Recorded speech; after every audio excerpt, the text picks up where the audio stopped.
जब ट्विटर ने कांग्रेस के नेताओं के अकाउंट लॉक करने शुरू कर दिए हैं तो कांग्रेस बौखला गई है। रिपोर्ट देखिए।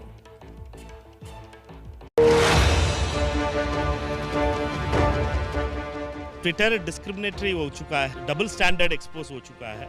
एक बीजेपी और उनका कंट्रोल्ड ऑर्गेनाइजेशन। ज्यादा दोष भारतीय जनता पक्ष और सेंट्रल गवर्नमेंट का है, तो वो दबाव कर रहा है ट्विटर पर कि अकाउंट लॉक करो। सरकार इतनी डरती है कि ट्विटर को डरा धमका के राहुल गांधी जी का ट्विटर अकाउंट सस्पेंड किया। ट्विटर पर कांग्रेस पार्टी ये आरोप लगा रही है कि ट्विटर ने केंद्र सरकार के दबाव में राहुल गांधी का अकाउंट लॉक किया। केंद्र के दबाव की वजह से कांग्रेस नेताओं के ट्विटर अकाउंट पर कार्रवाई हुई। लेकिन क्या वाकई ऐसा है? क्योंकि 25 जून को तत्कालीन आईटी और कानून मंत्री रविशंकर प्रसाद के ट्विटर अकाउंट को भी कुछ देर के लिए ब्लॉक किया गया था। उन पर अमेरिका के डिजिटल मिलेनियम कॉपीराइट एक्ट के वायलेशन का आरोप लगा था। लेकिन तब कांग्रेस इस कार्रवाई को सही बता रही थी और बीजेपी इसी ट्विटर पर भेदभाव का आरोप लगा रही थी। आज बीजेपी कांग्रेस के खिलाफ की गई ट्विटर की कार्रवाई को सही बता रही है और कांग्रेस ट्विटर पर भेदभाव का आरोप लगा रही है।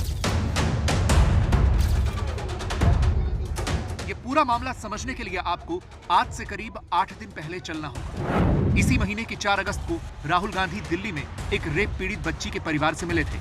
आरोप है कि दक्षिण दिल्ली के एक शमशान में 9 साल की एक बच्ची की रेप के बाद हत्या की गई। राहुल गांधी ने इस पीड़ित परिवार के साथ खींची गई फोटो बिना पहचान छिपाए ही अपने ट्विटर हैंडल से अपलोड कर दी और साथ में एक ट्वीट भी कर दिया। भारत का जुवेनाइल जस्टिस एक्ट और पॉक्सो एक्ट के तहत पीड़ित या उसके परिवार की पहचान उजागर नहीं की जा सकती। ट्विटर भारत के कानूनों को मानता है, इसलिए ट्विटर ने राहुल गांधी के ट्वीट को इन कानूनों का उल्लंघन माना और इसीलिए राहुल गांधी का ट्विटर अकाउंट लॉक कर दिया। लेकिन ट्विटर ने इसके अलावा कांग्रेस पार्टी और बाकी नेताओं रणदीप सुरजेवाला, अजय माकन, सुष्मिता देव और मणिकाम टैगोर के अलावा और भी कई नेताओं के अकाउंट ब्लॉक कर दिए।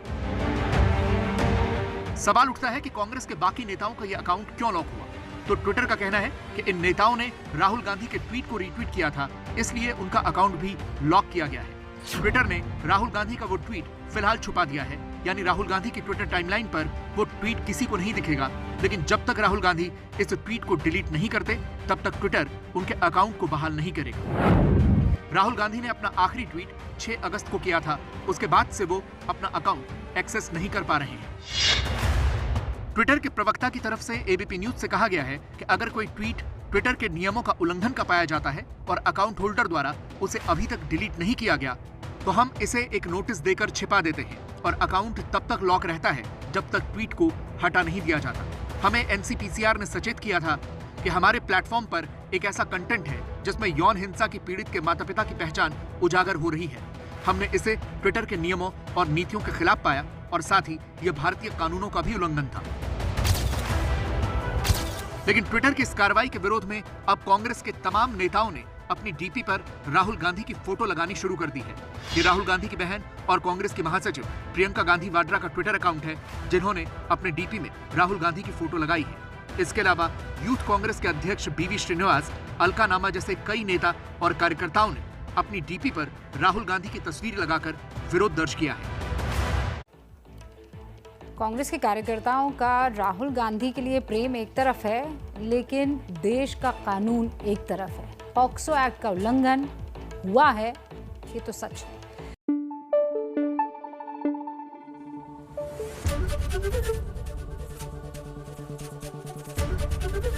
एबीपी न्यूज आपको रखे आगे।